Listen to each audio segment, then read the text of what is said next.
Hey teman semua, ada kami di sini.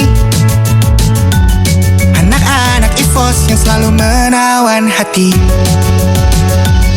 Kami macan putih yang terlihat unyu, tapi jangan diganggu, nanti kau yang malu karena sekali mengaum siapapun gigit jari. Kami pemenang dunia, bukan titipan semata. And whenever baca ISF, itu punya siapa? EVOS, EVOS di sini. EVOS, EVOS di...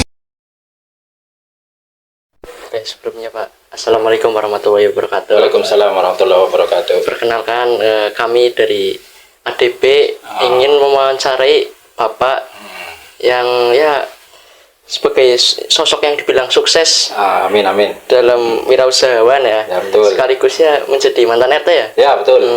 Ya ya. Saya Akmal. Nggih, Akmal. Saya Diki. Diki. Saya Alvin. Alvin. Saya Ijul. Naufal. Naufal. Fikri. Iya, ayo angel. Amunane. Yuk lanjut. Nah, kesibukan Bapak hari ini kira-kira Bapak hari ini. Kesibukan Bapak sekarang lagi itu apa, Pak? Ini kan saya sebagai pengusaha kacang Bukares, Iya. lisensinya gitu ya. Kacang asin lah intinya gitu kan. Punya produksi kacang Bukares itu yang sudah kami laksanakan lebih dari 20 tahun yang lalu. Perjalanan waktu yang sudah cukup lama dan alhamdulillah sampai hari ini masih berjalan. Dan ya semuanya itu memang sudah menjadi jalan kehidupan saya selaku manusia yang harus berusaha di dunia ini gitu kan. Jadi pada intinya kami selaku pengusaha sudah melaksanakan apa yang menjadi kewajiban saya selaku orang tua sebagai suami yang harus menafkahi seorang keluarga kan. Dan kami sudah melaksanakan itu selama 20 tahun yang lalu dan sampai sekarang. Dan keseharian saya memang seperti itu gitu loh. Cuman pas hari ini kami tidak produksi, baru kemarin saya antar ke ownernya, misalnya ke toko gitu loh. Pas betul kemarin baru saya kirim, kemarin 2 kintal, jadi 4 karung, satu karungnya itu 50 kilo, jadi 2 kintal udah terkirim dan kemarin. Makanya tadi ibunya kan nanya, wah saya baru produksi kemarin, jadi hari ini tidak produksi gitu. Mau apa lagi? Ada alasannya enggak, Pak? Apa yang wirausahawan di bidang kacang Bukares? Ada alasannya enggak? Kenapa gitu lah milih? Awalnya ini kan usaha turun-temurun gitu kan. Dulu saya kan, dulu mertua kan produksinya kacang asin itu gitu loh. Kacang asin itu, dan setelah orang tua mertua meninggal kami lanjutkan gitu loh. Jadi usaha warisan lah intinya dari orang tua. Cuman waktu dipegang oleh orang tua tidak begitu luas jangkauan produk pengirimannya dan sebagainya gitu loh. Setelah kami yang pegang sendiri, alhamdulillah sudah mencakup sampai ke Tegal, ke daerah Bedug, Pangkah, Selawi. Dan alhamdulillah omsetnya ya cukup lumayan lah gitu. Awal-awal Bapak wirausahawan di ini kacang Bukares, berapa modalnya, Pak? Kalau di total uang kira-kira? Awal modal itu kan semuanya kan perintis waktu itu ya. Waktu itu kira-kira ya sekitar 2 kintalan lah waktu itu. Jadi sekitar 2 kintal gitu awal pertama gitu kan. Tapi perkembangannya waktu alhamdulillah semakin meningkat dan khususnya di bulan mau masuki Idul Fitri itu kami omsetnya sampai 4 ton. Sampai 80 karung. Jadi kami datangkan pakai truk, kemudian nanti ada videonya juga kalau mau dibutuhkan, dan prosesnya dan hasilnya juga nanti saya kirim ke Panjenengan, salah satunya dari Panjenengan bisa dikirimkan gitu. Nah, bicara tentang proses pembuatan kacang Bukares itu gimana, Pak? Di prosesnya awalnya itu kacang mentah itu kita rendam di tempat yang luas itu di bak itu selama 2 jam. Jadi misalnya ngakum pagi itu jam 6 pagi kita tiriskan jam 8 kita tiriskan, terus kasih garam, digaram, pakai garam itu diolah, terus tiriskan lagi sekitar setengah jam biar air garamnya itu meresap, setelah itu nanti dijemur agak sedikit tiris, agak sedikit mengering, baru proses penggorengan. Tadi penggorengan udah tahu ya di tempat Iya, tadi iya, itu iya, seperti iya. itu gitu loh. Jadi gorengnya sekitar satu sepon itu 5 kilo, ya 5 kilo, dan dalam satu kintal itu bisa membutuhkan waktu sekitar 7 jam. Jadi kami goreng jam 10 pagi, setelah kering itu sampai jam 17, berarti jam 5 sore itu baru selesai. Jadi memang waktunya juga sangat panjang dan ya cukup melelahkan lah intinya seperti itu, karena kita bergulatnya dengan api sih. Jadi api emang bercucuran sangat luar biasa keringatnya, tapi sehat gitu loh. Itu. Sekali lagi, Nah, selama Bapak masih menjabat sebagai ketua RT, gimana Pak membagi waktunya gitu loh sama sebenarnya gini, kalau RT kan ya jabatan yang sangat ringan lah, nggak begitu, Oh, iya, tidak Pak. begitu sibuk gitu kan. Paling hanya insidensial saja, kalau kebutuhan-kebutuhan dari Agustus 17-an itu saja. Kalau lain-lainnya sih nggak masalah, sebenarnya nggak ada hal yang merumitkan untuk jadi RT waktu itu gitu loh. Oh, Kalau boleh tahu, kan jualnya kan di ini ya Pak, kayak toko-toko Ya, grosir gitu kan grosir, ya. Cara menghadapi pesaing kan banyak ya. oh iya iya. Jadi untuk pesaing ya banyak, tapi semuanya sudah punya pelanggan sendiri-sendiri. Jadi kami punya pelanggan si A, si B punya pelanggan si B gitu. Jadi kami tidak saling berebutan bakul gitu loh. Kalau memang udah satu saja gitu loh. Ya memang ada segelintir orang yang nakal modelnya gitu kan, model ya itu biasanya dagangan saya dimasukin orang itu gitu. Tapi alhamdulillah selama ini tidak ada seperti itu. Persaingan tetap sehat gitu. Nggak masalah. Lagi. Rencana Bapak untuk mengembangkan usahanya kacang itu ini? Ya, kalian mungkin paham dengan adanya media sosial gitu. Kami juga online juga gitu kan. Kita posting di WhatsApp, di TikTok ada juga gitu loh. Jadi cuman kalau untuk online-nya memang tidak begitu signifikan lah, intinya tidak begitu ramai gitu. Paling hanya insidensial, orang mau berkunjung atau berrekreasi ataupun berkunjung keluarga misalnya gitu lah, itu baru pesen gitu loh. Tapi untuk secara keseharian memang tidak ada untuk online-nya gitu. Tetap kami posting di media sosial itu, di Facebook, di TikTok kami punya juga itu, terus di WhatsApp gitu. Ya ada sih, tetap ada yang pesan-pesan gitu ada. Kalau tantangannya dihadapi itu apa? Suka dukanya. Oh, kalau tantangan banyak sekali ya. Sukanya kalau dagangannya laku gitu kan, nggak ada masalah. Nah, dukanya emang itu prosesnya lama Mas. Iya. Saya bangun dari pada subuh ngakum itu rendam sampai jam 8, terus diambil, ditiriskan pakai itu tempat apa ya namanya, kalau bahasa sininya kedol lah ya. Kedol itu lah, terus dikasih garam yang sangat panasnya yang luar biasa. Beli kalau panas seperti ini kan kita jemur tuh. Nah, terus dan nanti saat penggorengannya juga itu juga berhadapan dengan itu kan api gitu loh, apinya itu gitu loh. Ya itu aja mungkin suka dukanya ya senang jualannya laku, dukanya seperti itu. Kalau misalnya musim hujan ya, Nah iya, bagus kurang. Ini pertanyaan sangat bagus. Ya itu juga kendala, itu maksudnya ke dukanya itu. Emang kalau musim hujan sangat repot karena setiap pelaksanaan itu harus dijemur. Sedangkan karena musim hujan itu tidak sampai terjemur, itu memang hasil dari produk kacang tersebut memang tidak bagus. Tapi rasa kacangnya enak. Justru dengan tidak dijemur itu memang rasa kacangnya lebih enak, cuman digoreng makin lama gitu loh.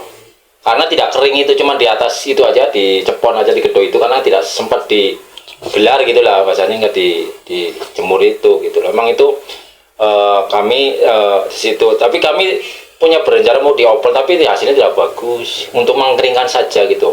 Dan akhirnya pun nanti akan berbeda namanya, kacang asin jadi kacang open gitu. Makanya kasus kami seperti itu gitu. Berarti kalau musim hujan penjualannya itu nggak berkurang ya? Kalau penjualan tidak berkurang, jadi kendalanya produksinya saja. Produksinya kualitasnya kurang, jadi kurang kencreng gitu loh, agak busem gitu loh, karena tidak sempat kena matahari sama sekali sih gitu loh. Dan di proses penggorengannya juga lama, biasanya paling 20 menit, itu bisa sampai 2 kalinya 40 menit gitu loh. Karena lamanya, karena tidak sempat terjemur gitu loh. pegawai itu berapa Pak? Kalau untuk saat ini masih kami berdua, saya sama istri, tapi untuk hari raya Idul Fitri kami punya karyawan 2. karena kami gorengnya terus-terusan sih, dari pagi sore sampai kadang orang terawih aja kami tetap goreng gitu loh, karena pas nanti H-10 biasanya permintaan banyak gitu loh. Kami nggak apa biasanya pakai mobil itu sampai 100 bal berarti berapa kintal itu. Ya sisa 5 kintal saya dibawa ke itu, dan itu cepet. Dan kami selama kemarin lebaran kemarin habis 4 ton di 80 karung itu. Memang kami ramainya di saat bulan suci sama ada Idul Fitri itu ramai. Oh lagi.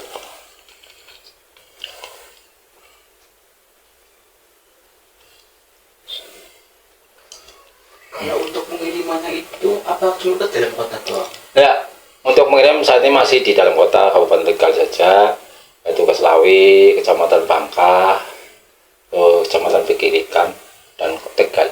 Apakah ada rencana buat pengiriman keluar kota untuk ke depan? Kendalanya gini, kami kalau keluar kota kan pernah yang model online itu mas, Iya. sampai ke Jogja, karena kaca itu kan cepet hancur. Kalau di online kadang-kadang bahasanya dilempar gitu, itu padahal disuruh udah dikasih atau itu jangan dibanting, kan ada itu bahasa Inggrisnya apa Franklin-nya apa itulah intinya gitu. Cuman ya itu kendala pasti setelah nyampe ke tangan tersebut mesti hancur gitu loh, bahwa tidak tahu di bawah itu kacang kan kalau dilempar lama-lama itu mesem gitu, pada lepas kulit arinya itu gitu loh itu.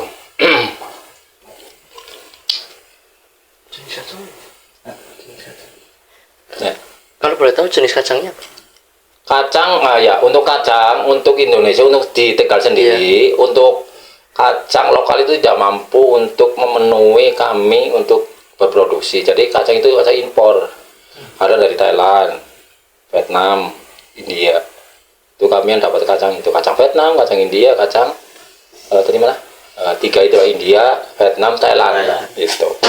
Jadi untuk Indonesia sekarang panjenengan anak-anak tahu sendiri. Sekarang nggak ada petani yang bikin nanam kacang tanah, kan nggak ada, banyak jarang lihat lah sekarang. Sekarang ditanamnya malah rumah kaplingan sawah berapa, makanya panjenengan pun perlu khawatir panjenengan besok mau makan apa, ini beras sudah nggak ada, harus impor karena sawahnya dibikin kaplingan, ya akhirnya produksi untuk ya baik pun kapling maupun kacang ya itu seperti itu gitu loh. Sumber dayanya jadi berkurang. Itu. Ada rencana buat inovasi untuk kedepannya kayak membuat kacang rasa lain atau Susah, kami sudah pernah coba. Jadi untuk itu susah.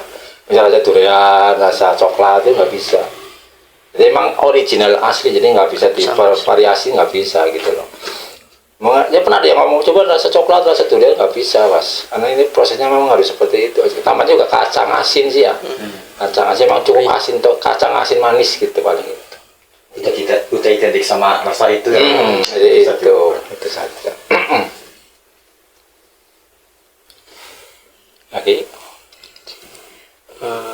Untuk rencana kedepannya gimana Pak?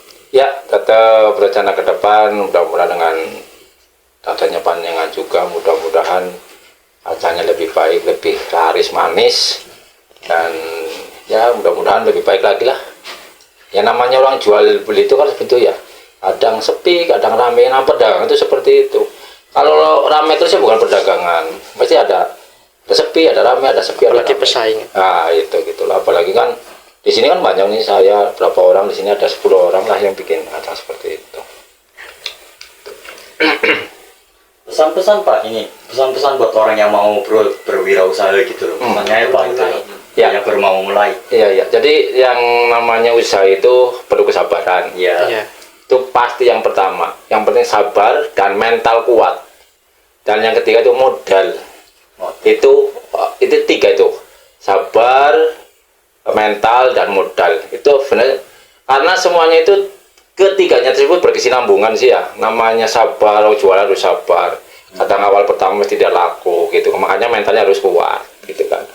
Dan di situ harus perlu modal banyak gitu kan, harus 3 kali lipat dari modal itu. Kadang-kadang karena kita tidak laku, ngapunten ya bahasanya, kita titipkan dulu kan, nanti bayarnya nanti gitu kan. Nah nanti pas kita ngirim yang kedua baru dia bayar, makanya kita harus minimal 3 lipat ganda untuk modalnya tersebut gitu loh.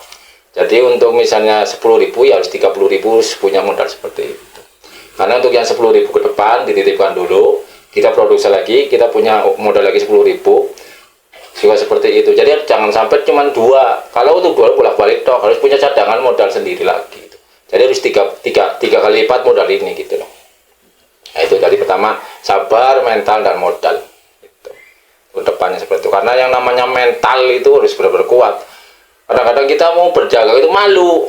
Kalau enggak lah isinya. Panjenengan taruhlah dagang es teh kotak kayak itu di jalan. Yang pertama mesti malu isi, tapi kalau udah berjalan wah enak effort. Itu pasti pencoba lah jenengan. Sekarang saya jamin jenengan Mas dagang ning dia tembok loro apa ning kae Tanah Brebes. Pertama isin gitu ya pasti makanya harus benar-benar berani. Yang namanya usaha itu harus mentalnya harus kuat. Apalagi ngampun belum laku gitu kan, itu benar-benar kuat gitu loh. Kalau udah punya lah, wah senang laku tapi salah bakal malah senang bahagia gitu lah. Terus mau dagang lah harus kuning enak. Cuman awalnya itu harus benar mentalnya harus kuat. Ya bahasanya babat alasnya itu harus kuat. Itu Mas. Jadi kalau mau jadi wirausaha, sabar, mental dan modalnya lah itu. Jadi harus seperti itu. Kalau ketiganya bisa berkesinambungan, bisa laksanakan, insya Allah bisa lancar. Gitu. Itu. Ada lagi? Ya, terima kasih ya Bapak. Ya, ya. Mohon maaf sebelumnya Bapak siapa ya? Pak Edi Mariono. Oh, Baik. Pak Ade Maria. SKG. Iya. Sarjana kacang goreng. Boleh. Edi Mariono SKG Sarjana kacang goreng. Kacang goreng. Ini itu penanggulannya bercanda ya. Terkenalnya itu Edi Mariono SKG Sarjana kacang goreng. Universitas Langka. Sampai nih. Matur nuwun ya.